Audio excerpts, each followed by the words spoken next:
आप देख रहे हैं पाकिस्तानी खबरों और तबसरों पर मुश्तमिल यूट्यूब का सबसे बड़ा प्रोग्राम आखिरी शो।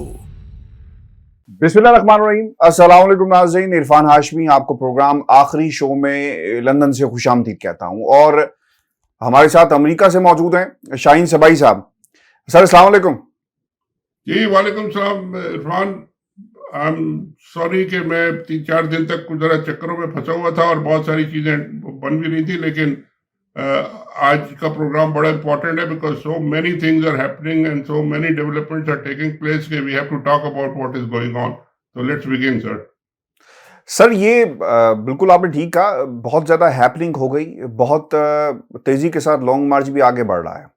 इब्तदाई अगर आप इस लॉन्ग मार्च को देखें तो समझा ये जा रहा था कि शायद इमरान खान 1 गो में इस्लामाबाद पहुंच जाएंगे, फिर आहिस्ता आहिस्ता रिवील होना शुरू हुआ, फिर प्लान चेंज हो रहा है। ये वो कार्ड्स हैं जो खान साहब ने अपने सीने के साथ लगा कर रखे और किसी को कुछ मालूम नहीं कि क्या होने जा रहा है।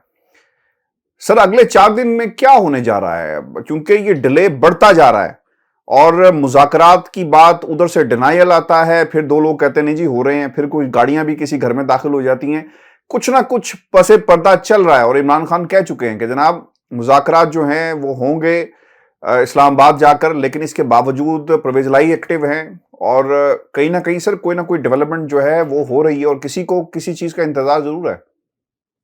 देखिए, पिछले कई प्रोग्रामों में हमने एक बात बार बार कही थी कि जैसे ही आर्मी चीफ की रिटायरमेंट के दिन करीब आते जाएंगे उससे ज्यादा नए आर्मी चीफ की नॉमिनेशन के दिन करीब आते जाएंगे। ज़ाहिर है वो नॉमिनेशन जो है वो रिटायरमेंट से कम हफ्ता 2 हफ्ते पहले होनी है, because that is a requirement जो उन्हें पूरी करनी पड़ेगी। नए चीफ को उन्होंने पहले बताना पड़ेगा and then every organisation, every department has to give him proper briefing, official briefing कि जी क्या स्टेटस है, क्या सिचुएशन है, so that when he takes over he has a complete picture of what is the status in the army. तो ये दिन करीब आते जा रहे हैं और इतने करीब आ गए कि अब ये एक हफ्ता कम, बस हफ्ता 10 दिन का बात रह गई है। एंड एवरीबडी नोज कि these 7 to 10 days are important and crucial.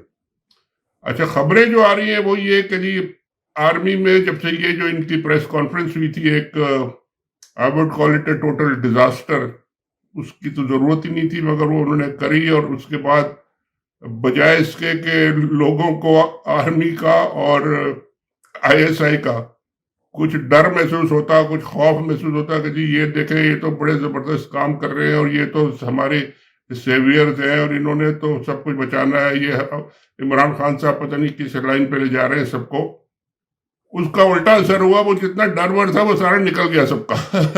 अब नोबडी इज बीन वरीड कि जी अच्छा ये लोग हैं, ये अपने ही लोग हैं, ये तो इस तरह की बातें हो रही हैं उनके बारे में।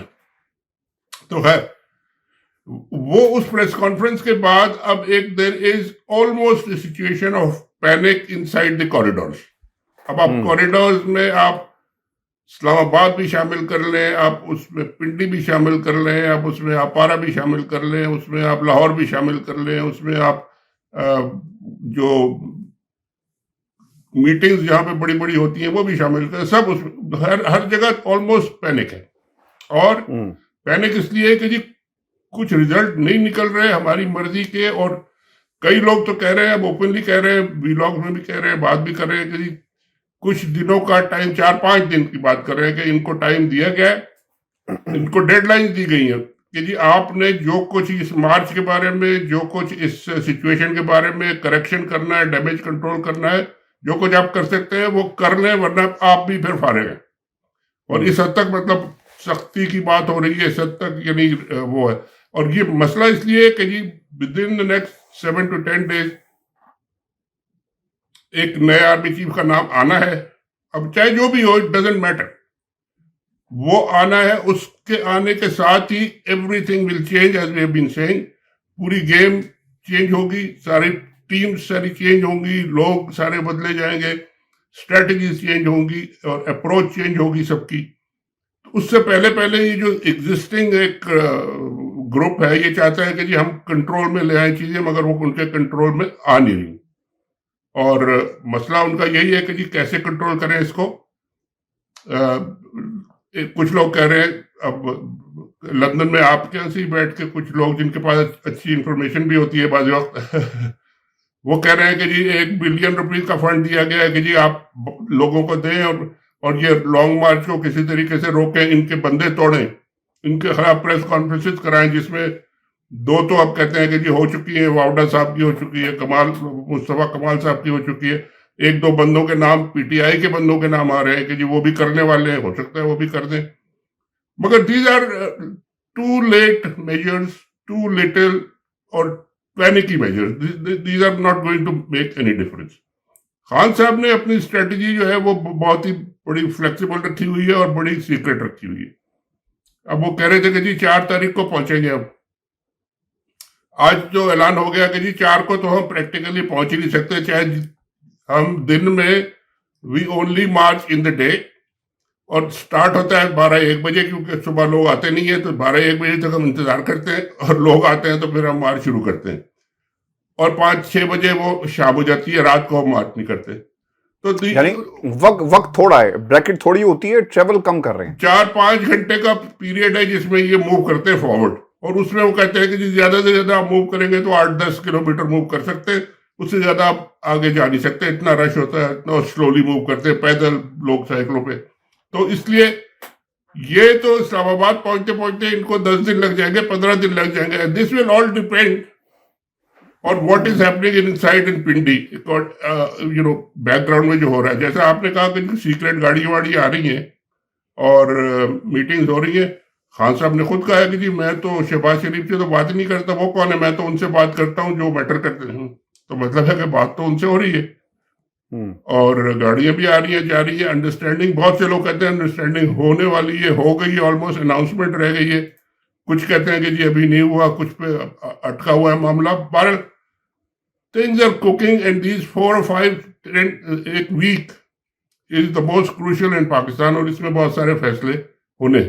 अच्छा सर, एक स्टेटमेंट जारी किया गया है नवाज शरीफ साहब की तरफ से। वो खैर यहाँ पर बैठकर उनकी भरपूर कोशिश है कि किसी तरह वो यहीं से कोई आए ताकत और उनको उठाकर पाकिस्तान की सबसे बड़ी कुर्सी पर बैठा दे। उन्होंने क्या कहा, वो ये कहते हैं कि शहबाज शरीफ के लिए पैगाम है कि फितने का कोई मुतालबा सुनना, ना ही इन्हें कोई फेस सेविंग देनी है। सर, ये फेस सेविंग इमरान खान को चाहिए कि नवाज शरीफ को चाहिए जो भाग गया यहाँ से?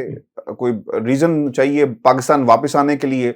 और फिर उन्होंने मुतालबात भी रख दिए कि किसी को मुतालबात जो ये रख रहे हैं, माननीय नईम खान साहब ने तो ये कि मुतालबा इलेक्शन करवाओ और अवाम की अदालत में जाएं, क्योंकि अगर पाकिस्तान की अदालतें फैसला नहीं कर रही, हक में कोई ताकत फैसला नहीं कर रही, अगर ये अवाम की अदालत में चले गए सर, वहां से तो फैसला एक ही आएगा, और फिर उसे अंडू करना और किसी अदालत में चैलेंज नहीं हो सकता वो फैसला। ये तो बातें करने की है, और शहबाज शरीफ क्या कह रहे हैं और नवाज शरीफ क्या कह रहे हैं, ये कितना रेलेवेंट है, ये भी सब हम डिस्कस कर लेना चाहिए। शहबाज शरीफ तो इतने रेलेवेंट है कि उनको पता ही नहीं था कि जी आर्मी के 2 लोग जो है वो प्रेस कॉन्फ्रेंस करने पहुंच गए, और उन्होंने जाके ISI चीफ को भी बिठा दिया है।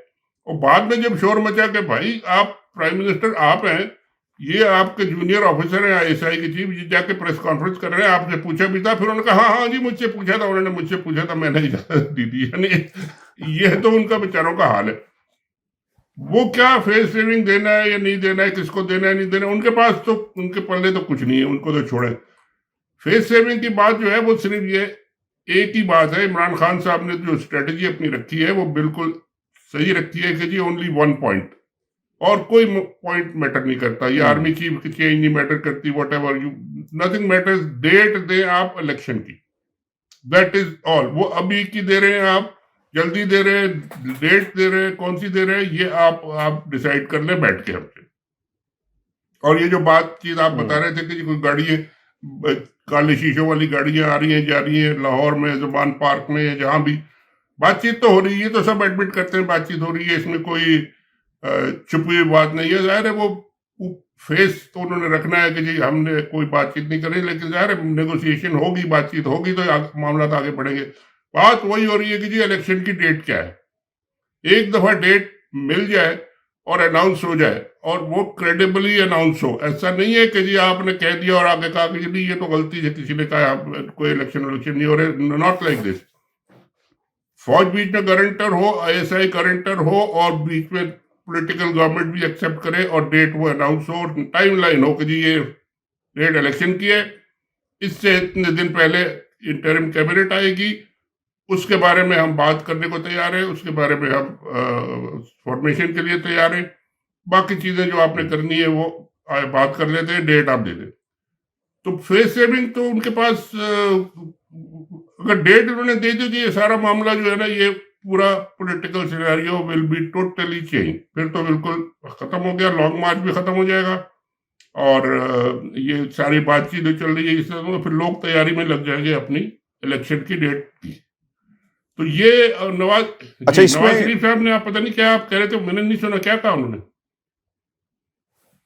सर वो ये कहते हैं, और ये उन्होंने ताकीद की है अपने भाई साहब को, वो ये कहते हैं कि डट जाओ, पीछे हटने की कोई ज़रूरत नहीं है, कोई फेस सेविंग नहीं देनी नवाज शरीफ की जानिब से जो कहा गया।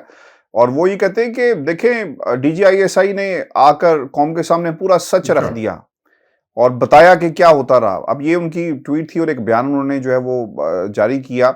और सर इसमें ना सबसे बड़ा मामला ये है कि फेस सेविंग की ये लोग बात कर रहे हैं।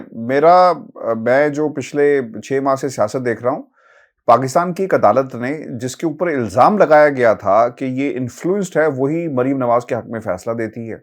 और फिर बरियत का मामला, आज 2 सवाल हुए हैं खान साहब से। एक तो मार्शल लॉ के हवाले से कि मुल्क में मार्शल लॉ की बाज़गश्त है और आपने भी खबर दे दी कि 4 रोज़ जो हैं बड़े इंपॉर्टेंट होंगे और फिर अगले ने कहा छुट्टी करो।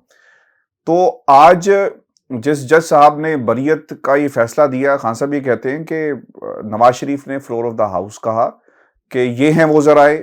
बेटी ने पहले कहा कि मुझे क्या पता कहाँ से जायदाद लेकर आए, मेरी पाकिस्तान तो क्या कहीं जायदाद नहीं है। फिर बेटे ने कहा अल्हम्दुलिल्लाह हमारे अपार्टमेंट्स हैं। तो फिर जज साहब कहते हैं नहीं नहीं नहीं नहीं, ये आपने साबित करना है। तो सर गेम तो इसीलिए ये जो DGISI और बाकी लोगों का अब तो खान साहब नाम लेकर कहते हैं कि इनकी मदद से हुआ और इन्होंने सब कुछ करवाया और इन चोरों को बिल्कुल ये तो मतलब ऑब्वियस हो गया ना, जब नाम उन्होंने ले लिए। और उन्होंने खान साहब का नाम लेना तो एक आप फिर भी कह सकते हैं कि ये पॉलिटिकल प्रेशर टैक्टिक है या लोगों को ये डरा रहे हैं या whatever you can give a spin. और भाई जब आपके जनरल टॉप के जनरल्स आके प्रेस कॉन्फ्रेंस में बैठ गए तो वो तो फिर उन्होंने एडमिट कर लिया ना कि जी हाँ हम लोग हैं जो कहते हैं। और हम लोग यहां तक उन्होंने एडमिट कर लिया कि जी हमारी मर्जी ना होती तो क्या अरशद शरीफ बाहर चले जाते। लो जी, मतलब है कि वो ये भी कह रहे हैं कि जी हम नॉन पॉलिटिकल हैं, गैर सियासी हो गए, हम कुछ नहीं कर रहे, और साथ ये भी कह रहे हैं कि जो कुछ हो रहा है हमारी मर्जी से हो रहा है।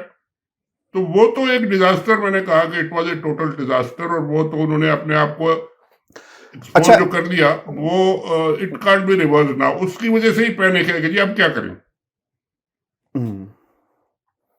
लेकिन सर ये खान साहब अब डायरेक्ट नाम लेते हैं, पहले कभी नाम नहीं लेते थे। अब जब से ये इन्होंने पर्दे सारे हटाए और खान साहब भी फिर सामने आकर बैठ गए कि ठीक है यार तुमने अगर नाम लिए तो हम भी फिर नाम लेंगे कि तुम क्या कर रहे हो। तो सर ये आपको लगता है कि ये जो जोर लग रहा है, it's a tug of war दोनों तरफ से, ये जोर किस तरफ जाएगा? उन्होंने अल्टीमेटम दे दिया। ये जोर जो लग रहा है ना, ये आखिरी झटके हैं, ये जो सिटिंग सेटअप है इसके आखिरी झटके हैं, क्योंकि पूरा इन्होंने टेन्योर अपना पूरा कर लिया।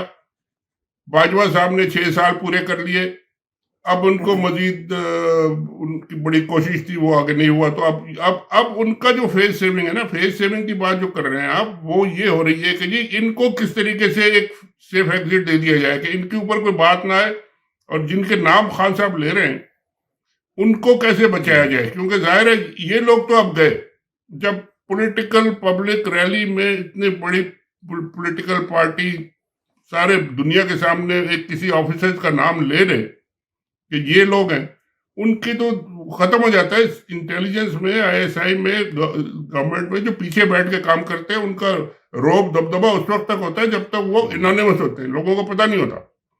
जिस दिन पता चल गया उस दिन तो ये घर से बाहर नहीं निकल सकते। तो इनके तो गई काम, इनका जो पूरा हो गया इनका काम। अब इन्होंने सिर्फ ये डैमेज कंट्रोल करना है कि जी भाई इनको रोक लो खान साहब को, कि इनसे बात कर लो कि जी किसी तरह इन लोगों को बाहर निकलने दिया जाए। चेंज आ जाएगा, डेट भी आ जाएगी, लेकिन आप एग्रीमेंट कर ले कि जी ये हम सब ये बाहर जा रहे हैं। तो ये मेरा ख्याल है नेगोशिएशंस का मेन पॉइंट है। खान साहब कहते हैं डेट दो, फिर उसके बाद हम सारी बातचीत करेंगे। तो बेसिकली हो ये रहा है। और ये जो पैनिक है, ये जितने दिन करीब आते जा रहे हैं, क्योंकि 10-15 दिन पहले तो उन्होंने बताया ये नए चीफ को, जब नए चीफ का नाम आ गया तो फिर ये जो नाम जिनके चल रहे हैं, ये डर्टी हैरी और लैरी और ये सारे जो है ना, ये सब डिजॉल्व देमसेल्फ, वो एवापोरेट हो जाएंगे, उनका कोई फिर रोल नहीं रहेगा।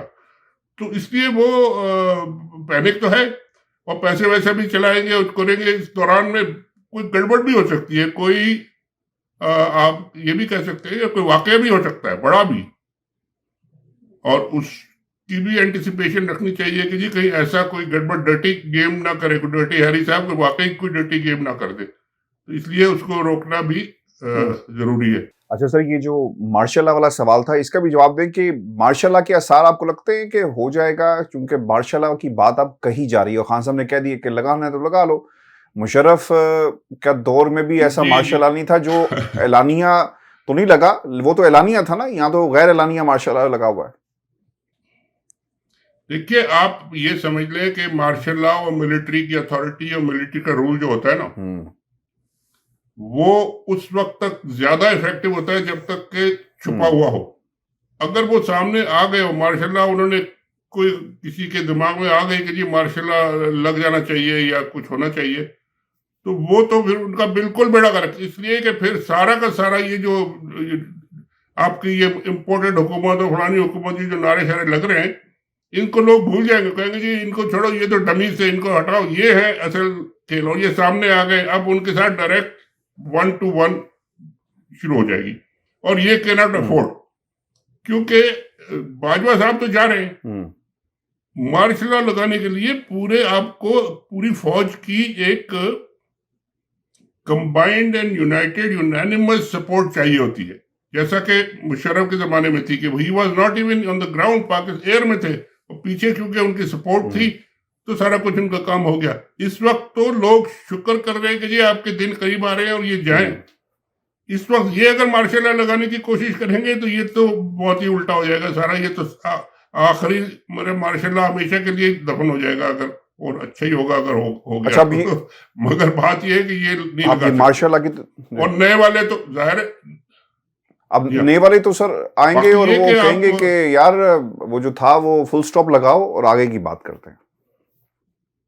जी, नए वाला अपनी अथॉरिटी और ये सारा सिस्टम जो है, ये जो गंद मचा हुआ है, इसको क्लियर करने की बात करेगा, बजाय इसके कि वो उनका पूरा बैगेज उठाएगा। मगर ये कि इस दौरान में हमने बात करनी थी जरूरी, वो जी बिल्कुल सर, वो ये मार्शल लॉ की क्योंकि बात हो रही है ना, बिल्कुल मार्शल लॉ की क्योंकि बात हो रही थी, मैंने कहा मैं उसी से जोड़ूंगा। सर जो कुछ मार्शल लॉ के दौर में होता रहा वो खैर अब मार्शल लॉ नहीं है, वही कुछ हो रहा है। Doctor Moeed has left the country, बाकी कुछ लोग भी मुल्क छोड़कर जा चुके हैं, खबरें आ रही हैं, और this is so unfortunate sir. Journalism कैसे होगी, पाकिस्तानी अब जा सकते हैं, हम क्या होगा? नहीं, देखिए, ये फेज मेरा ख्याल है ये सबको आइडिया है कि ये फेज एक बहुत छोटा सा फेज है, ये बहुत ही इंटरिम फेज है, और ये बड़ा पैनिक वाला फेज है जिसमें कि कोई आदमी कुछ भी कहीं भी कर सकता है। इसलिए people are taking protective measures कि जी ये 4-6 दिन अगर हम साइड पे भी हो जाए तो कोई हर्ज नहीं है, क्योंकि जब आप पैनिक में होते हैं, जब आप कुछ समझ नहीं आ रही थी, तो यू डू एवरीथिंग और कुछ भी करने में, जिस तरह के बेचारे हमारे दोस्त और बरखुरदार भी कहें और कलीग भी कहें, सच अ नाइस पर्सन, बीबा आदमी, उसको बीच में से लेके और पता नहीं किसने वहां जाके उसको, यानी क्या उसकी जस्टिफिकेशन है। लेकिन ये पैनिक में इस तरह की बातें होती हैं। बहरहाल ये कि अब उसके लिए तो हम सब दुआ ही कर सकते हैं, और जो उनके बच्चों के लिए, फैमिली के लिए दुआ कर सकते हैं, और whatever we can do, whatever they need, whatever is required. आप कुछ कर भी रहे हैं सर, इन्वेस्टिगेशन के हवाले से भी कुछ आपने? जी, मैंने एक शुरू किया था, बहुत ब्रीफली मैं बता दूं, टाइम नहीं है। मैंने शुरू ये किया था कि एक प्राइवेट इन्वेस्टिगेटर, फोरेंसिक एक्सपर्ट भेजा जाए यहाँ से। हम भेजते हैं, हम फंड इकट्ठे करते हैं और हम भेजते हैं। तो वो हमने फंड इकट्ठे करने शुरू किए, और उसका इमीडिएट इतना रिस्पॉन्स था कि we got more than half of the fund required in 2 days। मगर ये कि जब इन्वेस्टिगेटर से हमने बात की और कंपनियों से बात की और उन सब से जो हमने पूछना शुरू किया कि भाई कौन जाएगा, कैसे जाएगा, तो उन्होंने कहा जी जब तक आप किसी UN या गवर्नमेंट एजेंसी या इंटरनेशनल ऑर्गेनाइजेशन के अम्ब्रेला के तहत नहीं जाएंगे। Kenya is a lawless country, वहां तो पाकिस्तान से भी ज्यादा बुरा हाल है, वहां कोई पूछेगा ही नहीं। और आप ये इस तरह के काम खुद ऑन योर ओन ना करें until there is a team going under international supervision, तो आप उसमें अपना बंदा भेज दें जरूर, तो उसका हम इंतजार कर रहे हैं। और बिल्कुल बहुत शुक्रिया सर, वो हम करेंगे। और अगर नहीं भी गया तो जो फंड वगैरह लोगों ने बहुत लिबरली जेनरसली दिए हैं वो उनकी फैमिली के लिए अवेलेबल है, जिस तरह चाहे वो यूज करें, जब चाहे, कोई उन पे कोई वो बात नहीं है। तो बाकी ये कि उनके लिए भी दुआ करें और अभी इंतजार करें कि जी अगले 4-5 दिन में कोई ज्यादा गड़बड़ ना हो। बहुत शुक्रिया सर। व्यूअर्स, ये आज का हमारा शो था, आखिरी शो प्रोग्राम। आपने कमेंट जरूर भेजिएगा, चैनल को जरूर सब्सक्राइब करें। मुझे और शाहीन से भाई साहब को इजाजत दीजिए। अल्लाह ने